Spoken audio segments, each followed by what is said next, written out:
A week into Meghan Markle's privacy lawsuit, a judge has issued a ruling in favor of Associated Newspapers.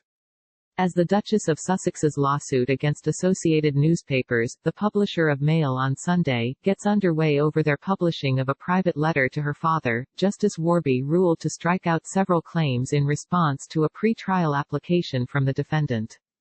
According to a summary released on May 1, Associated Newspapers targeted three elements of Markle's case to be struck out: allegations that 1. The defendant acted dishonestly, and in bad faith; 2. The defendant deliberately dug up or stirred up conflict between the claimant and her father; and 3. The claimant was distressed by the defendant's obvious agenda of publishing intrusive or offensive stories about her, intended to portray her in a false and damaging light.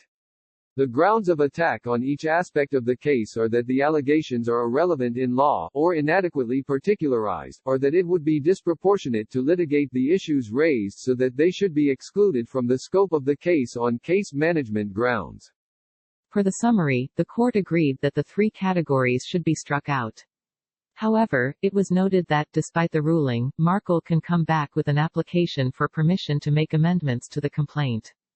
In response to the ruling, a spokesperson for Schillings, who are representing Markle, said in a statement, "Today's ruling makes very clear that the core elements of this case do not change and will continue to move forward. The Duchess' rights were violated, the legal boundaries around privacy were crossed. As part of this process, the extremes to which the Mail on Sunday used distortive, manipulative, and dishonest tactics to target the Duchess of Sussex have been put on full display." The statement continued, "Whilst the judge recognizes that there is a claim for breach of privacy and copyright, we are surprised to see that his ruling suggests that dishonest behavior is not relevant. We feel honesty and integrity are at the core of what matters, or as it relates to the Mail on Sunday and Associated Newspapers, their lack thereof.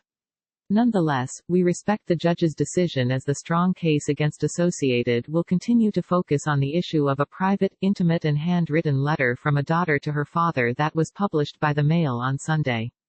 This gross violation of any person's right to privacy is obvious and unlawful, and the Mail on Sunday should be held to account for their actions."